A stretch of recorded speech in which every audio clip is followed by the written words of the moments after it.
Are you guys ready to have some fun? Yes, it's anniversary season. And because of the recent XXL engagement ring trend, I've been getting a lot of requests for larger diamond rings for their anniversary. So today I'm going to show you a 5-carat round diamond French pavé versus a 5-carat round solitaire. Yes, and of course, what is an anniversary set without the band? So we're going to also show you different millimeter bands. Of course, if you don't know who I am, this is Bonnie with By Bonnie Jewelry. We're talking about all things diamonds and craftsmanship. Yes. So first up, we have here, this is a 5-carat round diamond. Okay, this is the colorless one with a 2.8 millimeter French pavé paired with a 4.5 U Gallery Eternity band. It is stunning. So my client is celebrating 15 years at our anniversary. Their previous rings, they've got it done in New York. And after watching my channel, they were like, oh my God, I just love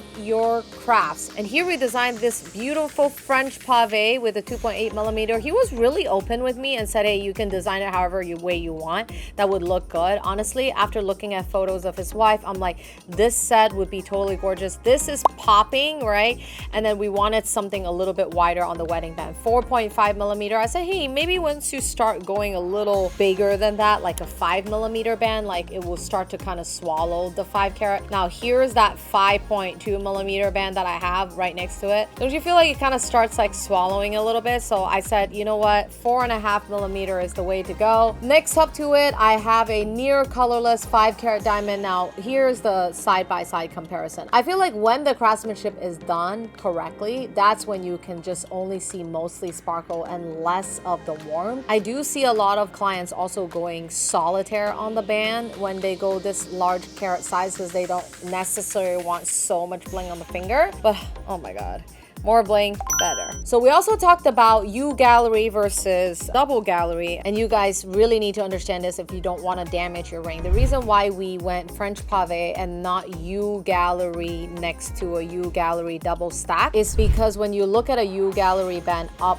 close, okay, the girdles of the diamonds are actually slightly exposed. And I know that this style is a very popular band, but I've seen clients with these rings that are completely damaged on every single girdle of the diamond. And nobody told them that if you rub a ring that has an open girdle like that with another ring who also has an open girdle like this of the same kind, let's say you're getting this as a set and you do this and you wear them together, boom. Now that's when you see this girdle, rubbing girdle, that's when most of your diamonds are gonna get damaged right there by touching each other. So the solution is A, wear it with a spacer band, okay? A very, very thin piece of metal in between your rings so that it will not damage the girdle. If you don't wanna see metal in the middle, you can always sandwich it with another pavé band, not another U Gallery band, another pavé band was a little bit more metal on either side, right? To space it out.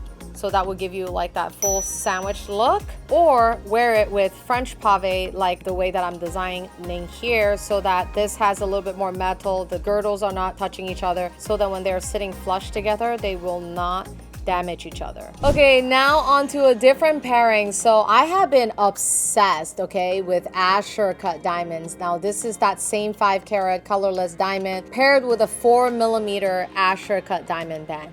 And then here we have the 5-carat solitaire look paired with an east-west emerald cut diamond band. Look at the step cuts next to each other side by side. I know I've done a lot of round on emerald, and of course that's also another personal favorite of mine, but I have just been loving this square-ish and more sideways step cut look, and I feel like it's just so unique. I also feel like one of the biggest things that we had to consider it was what it was gonna be like when you're not wearing that 5-carat, right? Because there are days that you're gonna be running errands, you're gonna be doing stuff active, outdoor, where you don't want your big ring. So we needed to make sure that this width, which is 4.5 millimeter, was substantial enough to be worn alone. And this is a 4 millimeter version. It's not too much of a difference, but it does give like an extra oomph to the set. And then once you kind of go rock into the 5+ millimeter, I feel like those are 1/2 carat each.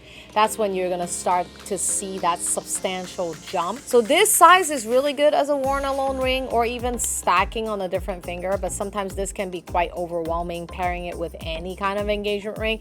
Even my personal ring, which is a really large stone, and it just doesn't look good when it's so overwhelming. And last but not least, let's look at these rings by itself without a band. Which look are you leaning more towards? Like the French pavé look where you have some diamonds on the side, or the solitaire look? Which one was your favorite set? Let us know in the comments below. And if you want to check them out, find them in the description box below. Enter the style number on my website and you'll find them easily. I will see you in my next episode. Bye!